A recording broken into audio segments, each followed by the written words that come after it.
Reported cases of HIV-infected children achieving remission after stopping early ARV treatment are extremely rare. There are only 3 known patients globally, and this includes the South African child treated at Baragwanath. Since the child stopped antiretrovirals at a year of age, the viral load, that's the amount of virus in a ml of blood, was undetectable using the standard assays. The first thing we did was, using much more sensitive methods, try to detect virus in the host cell DNA. And there we saw traces of virus in a very few cells, but it was detectable. Again, confirming absolutely the child is infected. We call it latent, and that's why we're saying it's a remission. We're hoping it's extremely long-lasting, if not permanent, but we don't know that for sure, and we will definitely need to follow this child. ARVs for children were but a dream, and children's ARV treatment guidelines were seriously lacking when Professor Cotton of Stellenbosch University's Family Infectious Disease Clinical Research Unit and Dr. A.V. Violari of WITS's Perinatal HIV Research Unit planned the CHER study. Their 6-year randomized trial was the first to influence ARV treatment methods. We compared the standard of care, which was again waiting and watching, to a strategy of starting antiretrovirals immediately in infants as soon as HIV was diagnosed, and then treating until either the first or second birthday, and then stopping, and then watching them carefully to see whether they could have an extended period of time off antiretrovirals. The idea would be they would get over the vulnerabilities of infancy, and then if they could stay off antiretrovirals, their management would in fact be much easier. There wouldn't be medication fatigue. There would be, we'd have less of a chance of getting resistance to these medicines. Professor Timmerson's multidisciplinary research group looks at immunology, virology, and host genetics.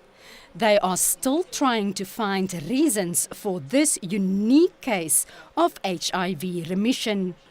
It's already clear that the child differs from infected adults with the natural ability to control the virus to undetectable levels. A key characteristic of elite controllers is that they have certain genetic features. This child does not have those, and they have these very broad CD8 T cell responses. This child doesn't have a response like that.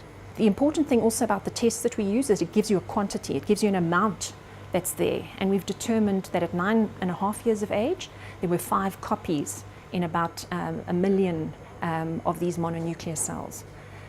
Interestingly, we also went back to 1 year of age, so that was the time point at which treatment was stopped, and the same quantity of that HIV DNA is in the cells at that time point. So we've tried to reactivate the cells. That's a normal procedure people would do to try and see if there's active replication of the virus. And to date, we have not been successful in identifying any virus that has the ability to replicate in other cells. We've also gone back and looked again at 1 year of age, done the same thing. We can't detect virus at that time point. It means one of 2 things. Either our methods are not sensitive enough to detect very, very small amounts that might be there, but perhaps the immune response of the child is actually keeping that under control. Alternatively, there might be particles produced that don't have the ability to reinfect new cells, but somehow that latent traces of virus are remaining in the child. Despite evidence of the benefits of early limited ARV treatment for infants mounting, people shouldn't stop treatment outright. We know that the standard HIV tests can be negative, and that is extremely important for people to know. We know they are not sensitive enough.